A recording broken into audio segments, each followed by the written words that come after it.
I remember a time when it all meant something. It was leading towards something. It was a spectacle. It was jaw-dropping. It was eye-opening. It was just an all-out entertaining show. I remember when PLEs meant something. When WrestleMania was a reset of some sort to a lot of storylines at the beginning of storylines, when episodes of Monday Night Raw, Friday Night SmackDown were basically adding on to a story that would pile up or that would end at the end of a PLE. Seems like a lifetime ago.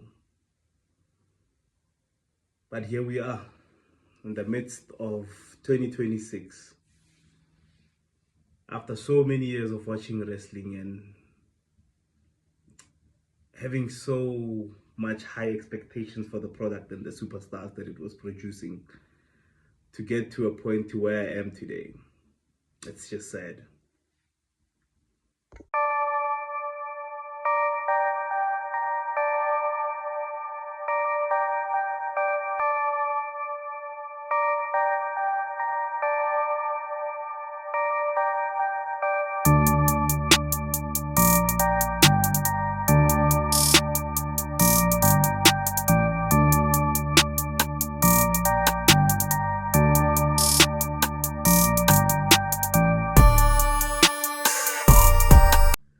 Ladies and gentlemen, welcome to another episode of Simon Says Wrestling.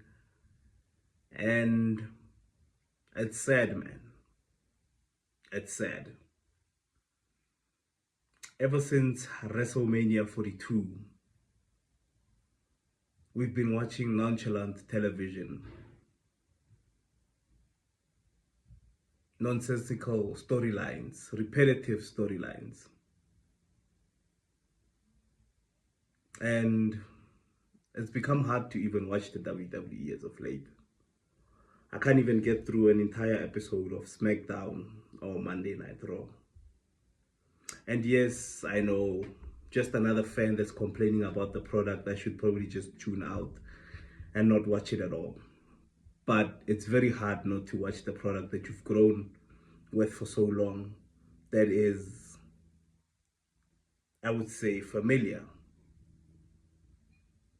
It's not as it was 10 years ago, nor will it ever be what it was 10 years ago, but the product has changed so much, it's unrecognizable. You can't tell what the company is aiming for with its roster. You can't tell what the company is pushing towards. You don't know what the vision is, because at this point in time, it only seems that the vision is to piss the fans, the original fans that came with the product, off.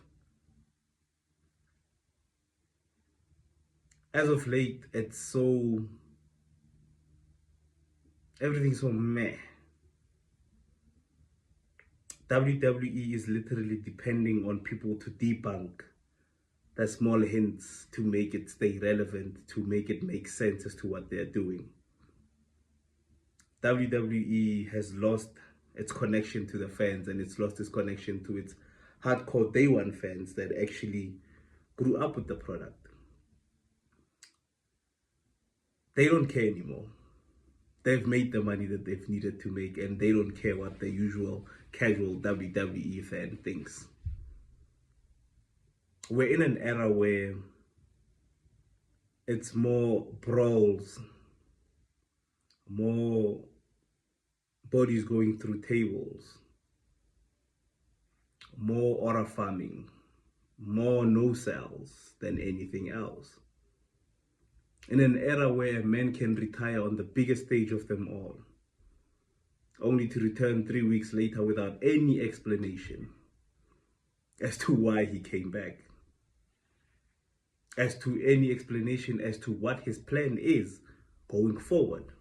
Instead, we're told, no, this was part of the story, and Brock retiring means nothing, where they're basically shitting on what The Undertaker once did at WrestleMania by leaving his gloves and hoodie in the ring to basically signify that he's done with the sport.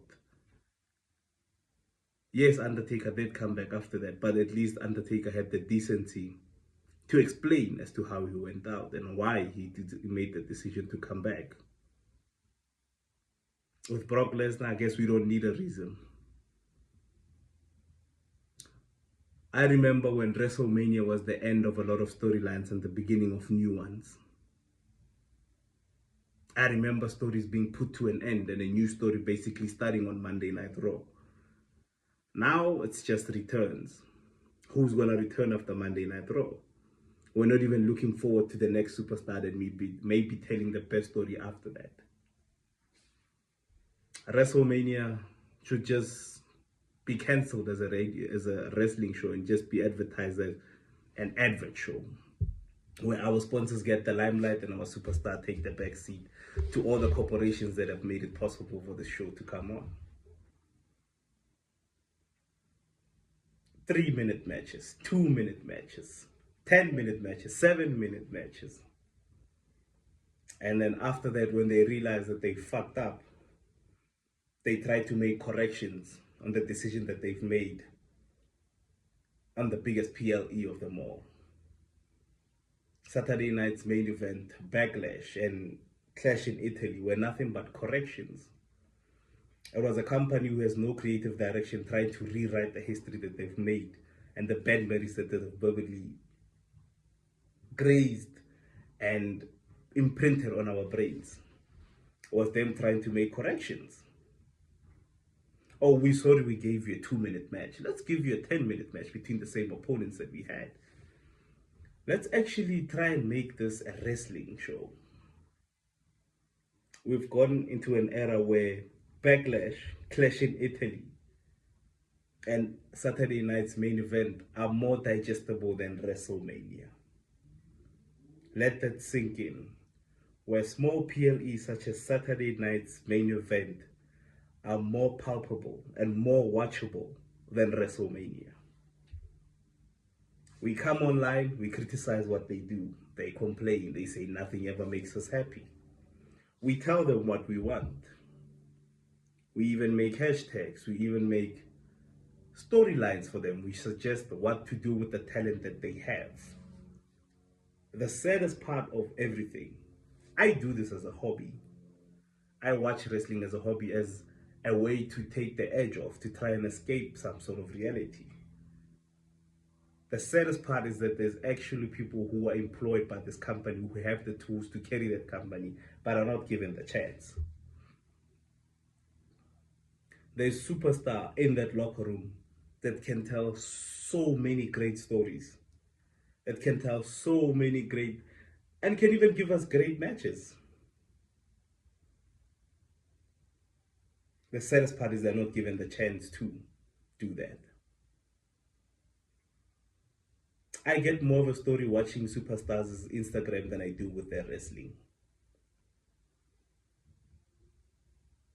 Go into a wrestler's Instagram story, for instance, Finn Balor, you'll probably see him pass by Dominic Mysterio giving them a middle finger. You understand that it's obviously their friends and they probably get along very well, but the fact that he's adding to a story by showing more hate to Dominic Mysterio on an Instagram than there is in the actual ring is very perplexing. You will get superstars that are actively feuding in the WWE go onto Instagram and shoot a video together of them working out and having fun.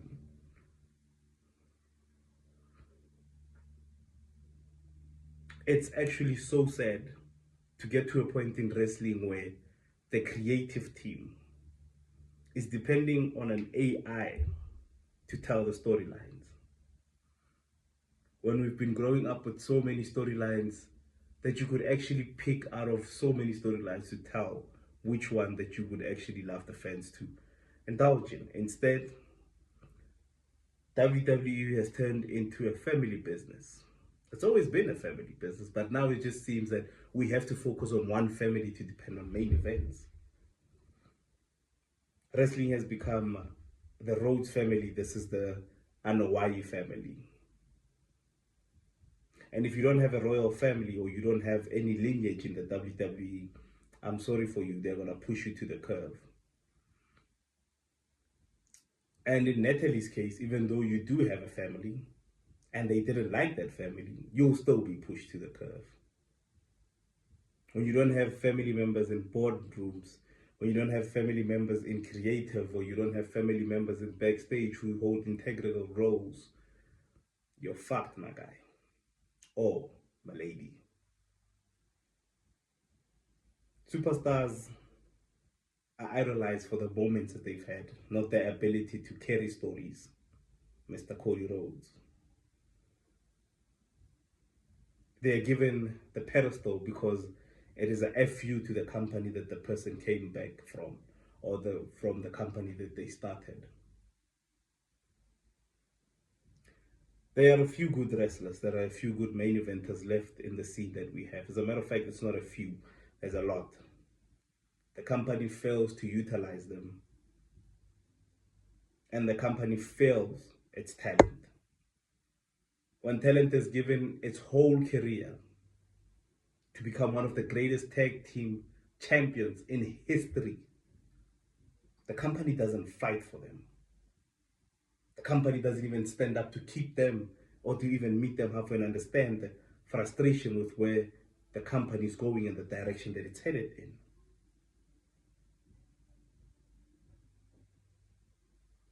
We're subjected to, I'll bluntly say, shit creative, egotistical booking to bring in more tickets, but with no active storylines to keep us interested.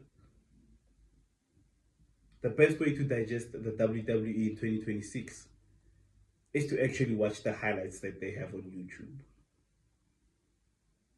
I doubt anyone can watch a 3-hour show without having to do it for streaming purposes and obviously fan interactions, but actually watch a show and say, you know what, let me try and watch this show. I doubt anyone can do that. And it doesn't matter how many times we complain, it doesn't matter how many times we speak out about the atrocious booking of certain superstars, it doesn't matter how many times we put it out that the fact that we don't like where this is going. And it's not just the WWE, ladies and gentlemen, it's us. And when I say us, I mean stands. There are a lot of people who support certain superstars because it's that certain superstar, not because of what they're doing in the WWE. We've supported superstars for things they've done back in 5 years, 4 years ago, but are no longer relevant till this day.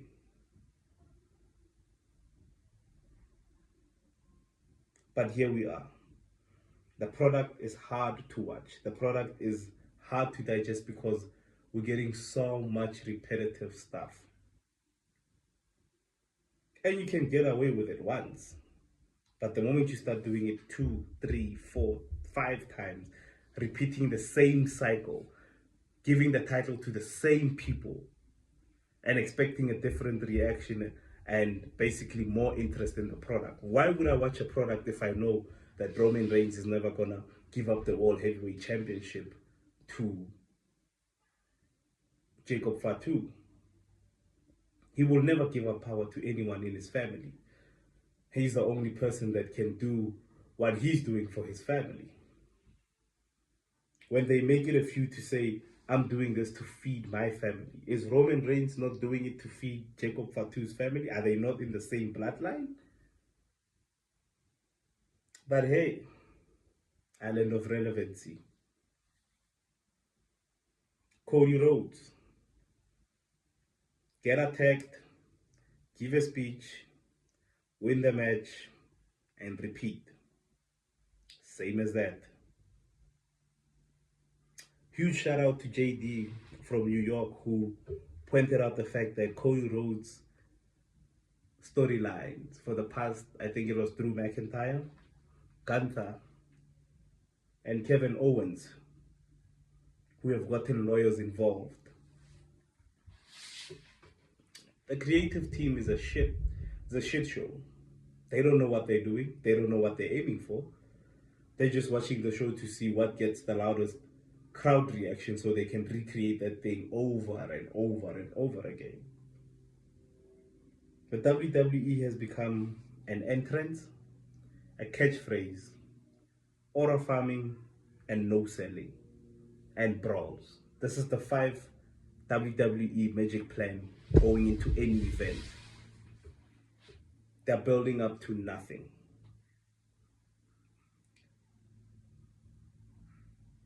And the one thing that hurts me the most right now is the fact that El Grande Americano, the original El Grande Americano, Chad Gable, took this gimmick that was not only for comedic purposes, comedic relief in the WWE, and gave it to Ludwig Kaiser, who carried the torch so beautifully in AAA. Blew up this character of El Grande Americano so big that he became a fan favorite in Mexico. Chad Gable came back from injury and challenged the current El Grande Americano, and they had a mask-off match. And ladies and gentlemen, this mask versus mask match that happened in AAA, for me, has already sealed 2026 as the match of the year. You can bring Roman Reigns versus CM Punk at WrestleMania, El Grande Americano OG and El Grande Americano current put on the match of the year. And that match was better than the whole card at WrestleMania. If you want to argue, feel free, that's the comment section. The fact that this man took this character and blew it up as well as he did, and these two gentlemen were able to have the main event that they did, that was pure wrestling. And don't get me wrong, AAA also has its downright weird moments where it's more comical than it is wrestling. But with this wrestling match between El Grande OG and El Grande Current, this is what wrestling is about. What's sad to me is that with the momentum that Chad Gable has gotten with that match, he's flown back into the main roster scene on WWE. And I can bet you 500 subscribers, they are going to fuck Chad Gable's momentum up. The amount of peaks that this man has had in the WWE, the amount of downfalls, the amount of assassination character-wise, story-wise, that this man has gone through to pick himself each and every chance that he was brought down, to pick himself back up, they are gonna fuck Chad Gable up. It's only a matter of when. I'm not even gonna bother trying to let them know how they should book Chad Gable going forward. They are going to fuck Chad Gable up, even with the momentum that he's had from AAA. They did the same thing with Rey Fenix, still doing it today. Once Penta loses the Intercontinental Championship, they fucked him up royally from when he came in to the point where he is having great matches with the Intercontinental Championship. They are going to fuck Penta up. They are going to fuck Royce Keys up. They are going to fuck up Rey Fenix royally. They're still doing it today. Chad Gable is just another talent coming out from outside with great momentum that they are going to fuck up. Their main aim right now is to give a huge middle finger to any fan that is criticizing and even looking at their product wrong, for stating out the obvious mistakes that they can be avoiding, but they are not avoiding them. They literally think that any publicity is good publicity. That's where we are in the WWE. And I don't want to lie to you, I haven't gone through an episode of Monday Night Raw completely, or SmackDown, since WrestleMania 42. I'll gladly watch the highlights and say, you know what, I'm glad I didn't waste my time watching this shit. it's not getting any better either. It's not improving in any way. It's not in any way creating dialogue where we can say, oh, they're actually trying to fix 1, 2, 3, 4, 5, and 6. Every moment that they're going into is a huge fuck you to the fans and to anyone that's watching this product with a passion.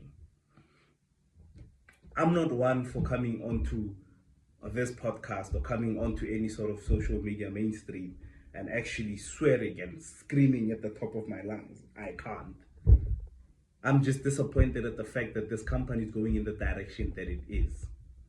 I don't know what backstage drama is happening. All I know is that creative is failing, Triple H is failing, and the WWE superstars are taking the hardest knocks.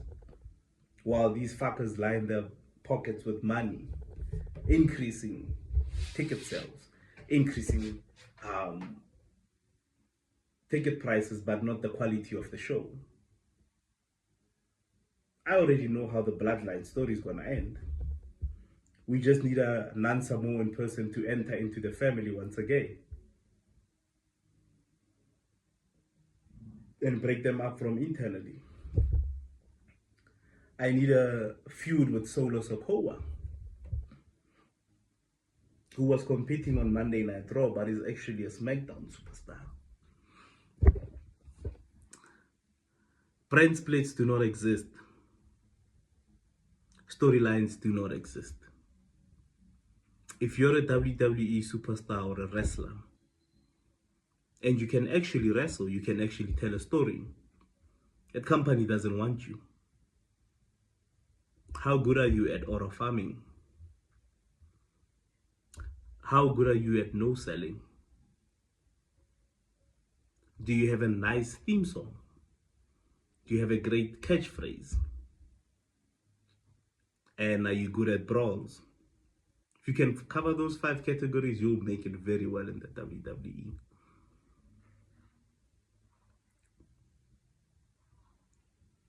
A lot of superstars are being overlooked. A lot of superstars are being neglected. All for fuck all, basically. This company is unbearable. This company is unwatchable. And most of all, it's killing its own superstars from within. And like most of its competitors, it will only start taking what fans are saying once their pockets are hit. It might never happen because, as CM Punk said, this thing is a wheel and I'm just a spoke on it. I'm just another wrestling fan who's complaining about the product and the shit way that it's been booked. Then again, there's another fan who loves the way everything is being booked. But this is the beauty of having a podcast or having a show where we can basically interact and basically put our feelings out there. But the WWE is in dire need of a change. Triple H is not going to be our savior. TKO is not going to be our savior. WWE superstars that we put all our trust in and put all of our expectations in seemingly aren't going to even be the saviors that we thought they would be. It's just, yeah, it's sad. But anyway, let me know what you guys think. Maybe you guys are seeing it another way. Maybe you guys are in the process of saying, nah, this is the best the WWE has ever been in. I don't know. Comment down below. Thank you so much for watching the video. If you've made it this far, hit the subscribe button. And I'll catch you guys on the next episode of Simon Says Wrestling. Might not be posting as much as I used to because there's not a lot to post about. Like I said in my previous video, just feels like we're coming on here to complain about the same old shit that we've been talking about. But yeah, can it get worse? Yeah, I think they can get worse from this point onwards. Simon Says, as always, peace.